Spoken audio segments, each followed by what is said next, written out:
Selamat sore semuanya. Sehat-sehat ya semua. Ya. Alhamdulillah semuanya sehat. Ini di tatap muka ini saya akan menyampaikan hal yang sangat penting, yaitu tentang analisa SWOT pribadi dan visi misi pribadi. Caranya bagaimana? Itu. Lah, ini mestinya sebagai pondasi untuk dasar membuat analisa SWOT dan visi misi sebuah badan usaha. Nah, sebelum masuk ke itu, ya, saudara itu kuliah di Magister Manajemen Universitas Dharma Aubi ini sangat tepat sekali. Karena apa? Di sini bahwa semua dosen-dosen yang ada di sini adalah ya berkualitas semuanya. Apalagi saudara dipimpin oleh seorang rektor, yaitu Profesor Dr. Siti Fatonah. Ya, itu adalah ya guru besar manajemen pemasaran. Terus juga pembantu rektor satunya Ibu Profesor Dr. ya Eti Endriani. Itu juga seorang pakar manajemen keuangan. Lalu pembantu rektor 3 adalah generasi muda, Dr. Anton Respati, ya, itu calon guru besar pula. Terus juga pembantu rektor 3-nya juga anak muda, masih kuliah S3. Lah, itu Profesor Dr. Siti Fatonah itu adalah saudara mestinya tahu bahwa beliau itu adalah sangat bijaksana dan visioner tentunya ya.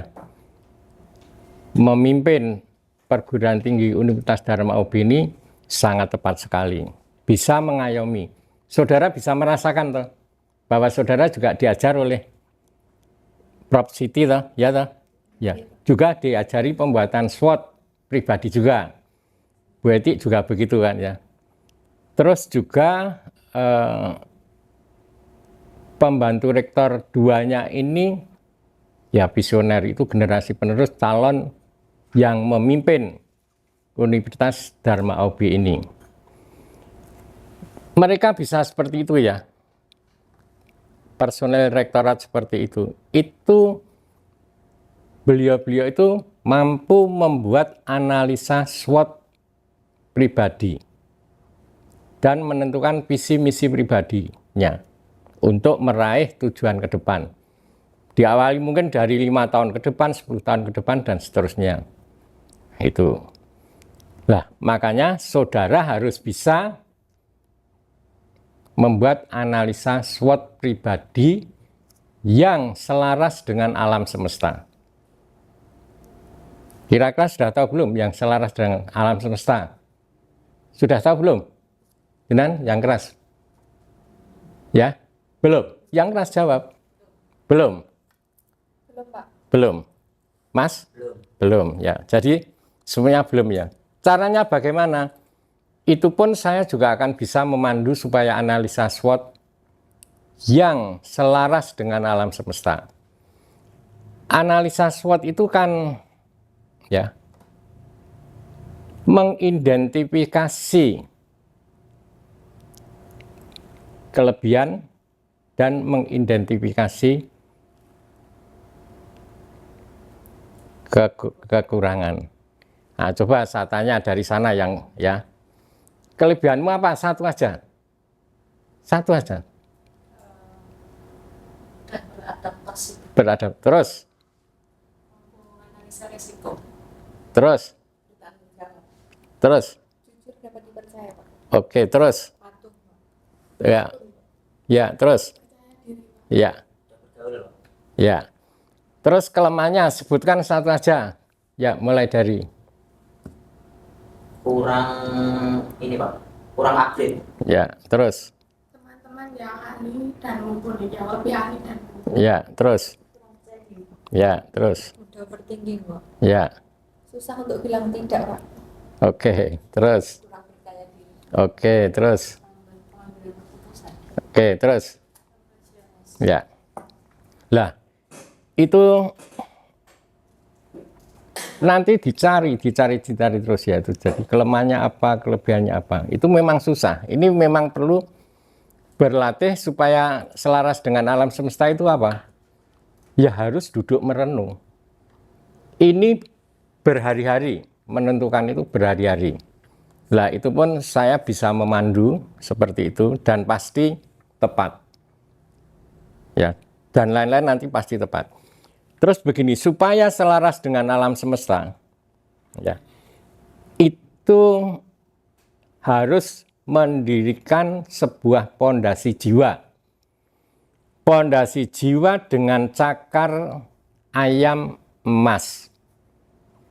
Kalau mendirikan bangunan kan ada pondasi. Lah ini jiwa saudara harus diberi pondasi yang cakar ayamnya emas.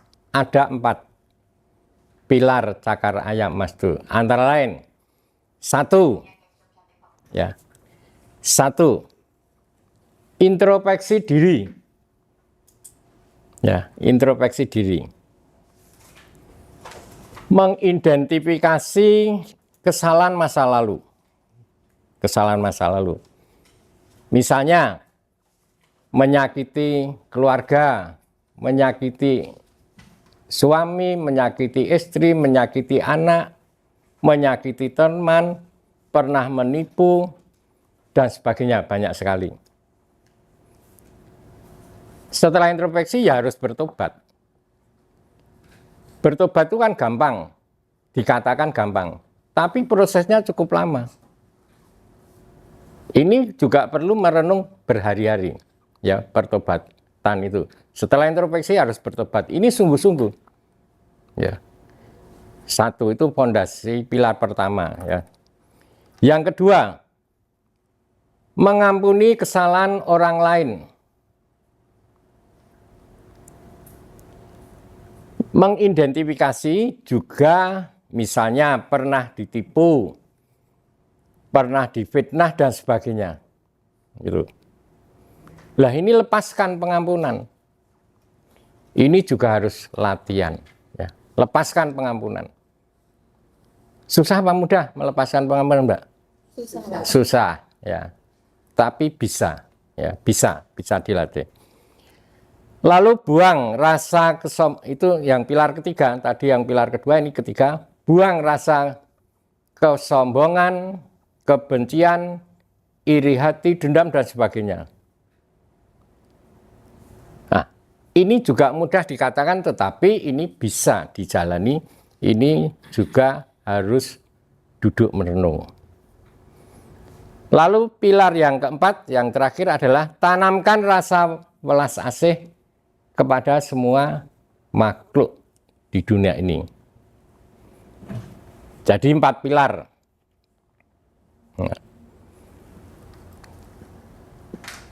Ini semua mudah diucapkan.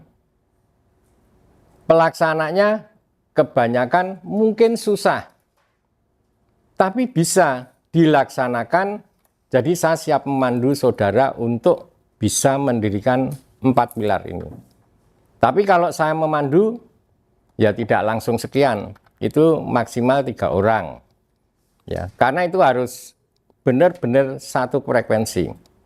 Harus benar-benar satu frekuensi. 1 orang, 2 orang, 3 orang maksimal. Bisa saya pandu sampai ya 3 SKS. 3 SKS itu berapa kali tatap muka? Berapa kali, Pak? 12 kali tatap muka aja. Ya, kita akan saudara magister manajemen tatap mukanya kan 12 kali tatap muka, ya. Bisa, pasti bisa mendirikan ini. Nah, kalau sudah berdiri kokoh pondasi jiwa dengan cakar emas, cakar ayam emas, ya, itu terus saudara menentukan tujuan ke depannya, entah 5 tahun atau 10 tahun ke depan. Lalu analisa SWOT buat visi misi. Pasti tepat, ini sudah selaras dengan alam semesta. Terus di dalam menjalani proses ya untuk mencapai tujuan hidup saudara yang sukses dan bahagia, ya, itu harus berjalan di atas rel yang bantarannya adalah mutiara-mutiara. Ya. Bantarannya mutiara. Bagaimana caranya? Ya, ini mutiaranya. Peliharalah dengan sikap perilaku selalu bersyukur. Tiap hari bersyukur. Diucapkan kan juga mudah bersyukur. Ya. Dilaksanakan kebanyakan sulit, tapi bisa. Semua pondasi dan bersyukur, pondasi dengan cakar emas tadi, itu kan membuat pondasi jiwa dengan cakar emas yang 1, 2, 3, 4 itu harus latihan. Ya, latihannya dengan duduk merenung itu, duduk merenung. Ya. Memelihara dengan bantaran mutiara. Caranya bagaimana? Ya ini tadi, bersyukur di awal ini. Laksanakan tiap hari, tiap malam, mengucapkan terima kasih pada tubuh saudara. Terima kasih tubuh ya, dari sekujur tubuh yang berfungsi dengan sangat baik, sangat sempurna. Terima kasih, terima kasih. Juga terima kasih pada pikiran, rasa, dan emosi yang menyertai kehidupan kita masing-masing. Bahwa terima kasih pada rasa, pikiran, dan emosi itu juga sangat-sangat baik dan sangat sempurna. Sehingga selalu sehat lahir batin. Ya. Lantas, ucapkan syukur pada Tuhan, bahwa Tuhan, aku bersyukur sekali bahwa tubuhku berfungsi dengan sangat baik. Aku bersyukur Tuhan bahwa pikiran, rasa, dan emosiku berfungsi dengan sangat baik, sangat sempurna, sehingga aku selalu sehat lahir batin, selalu bahagia, berkelimpahan, semakin semeleh, bisa menjadi manusia bermanfaat. Laksanakan itu. Ya, laksanakan. Pasti nanti tujuan saudara yang sudah saudara tuangkan itu akan tercapai. Sukses dan bahagia. Suatu contoh visi misi yang selaras dengan alam semesta itu sebenarnya di sini tuh visi misinya juga selaras dengan alam semesta yang didirikan oleh almarhum Aubinian, didirikan oleh almarhum Bapak M. Atukijo Martoatmojo, yang visinya adalah muluk kondang kusumaning bawono. Lah, waktu mendirikan itu, saya ingat betul, tahun 69 di Yosodipuro sana, itu memang selaras dengan alam semesta. Lah ini, kalau saya ceritakan panjang, saya tidak akan masuk ke itu. Itu ya, jadi diawali ini betul-betul coba saudara laksanakan. Ya, pondasi jiwa luhur ini. Terus, saudara bisa diawali dengan sesuai agama masing-masing. Ya. Muslim dengan cara apa? Misalnya dengan cara saudara dari tahajud, wirid, terus laksanakan tiap malam, pada akhirnya ketemulah itu nanti untuk membentuk pondasi jiwa luhur ya, pondasinya jiwa luhur itu.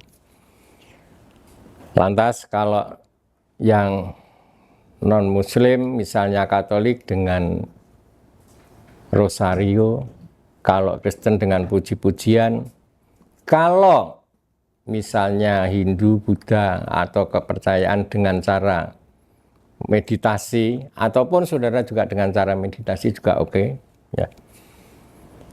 Nah, itu adalah sebagai jembatan untuk menuju ke kesadaran murni itu ya. Itu arahnya ke kesadaran murni. Juga harus toleransi. Saya kalau melihat dulu ketemuannya antara Paus dengan imam besar di Jakarta. Dengar itu? Ada ketemuan saling cium. Itu toleransi yang luar biasa. Lah, inilah kebangkitan kebahagiaan warga negara Indonesia. Jadi diawali dari saudara. Dan kebangkitan Nusantara yang digaungkan bahwa Indonesia emas itu akan tercapai betul. Ya. Makanya pendiri bangsa ini dengan landasan Pancasila itu tepat sekali ya. Pancasila itu sangat luhur ya, dasar negara yang sangat luhur. Itu makanya diawali dari saudara, buatlah pondasi jiwa luhur dengan 4 pilar yang saya sampaikan tadi. Ya. Kalau sulit, saya bisa memandu untuk membuat pondasi jiwa luhur itu dan menempatkan rel ya, yang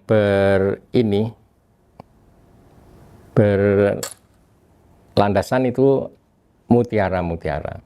Ini harus berlatih ya. Kalau berlatihnya ya kalau saya SKS-kan sekali lagi itu 3 SKS. Berarti 12 kali ketemuan tapi maksimal adalah 3 orang. Itu pasti bisa. Pasti bisa saudara punya pondasi jiwa luhur itu tadi. Nah, ini ya betul-betul dilaksanakan. Setelah itu silakan saudara mau buat analisa SWOT badan usaha dan visi misi badan usaha. Pasti juga benar diawali dari pribadi. Mungkin itu nanti di ketemuan berikutnya bahas itu. Karena ini sudah maghrib, istirahat, sholat dulu. Mungkin itu ya.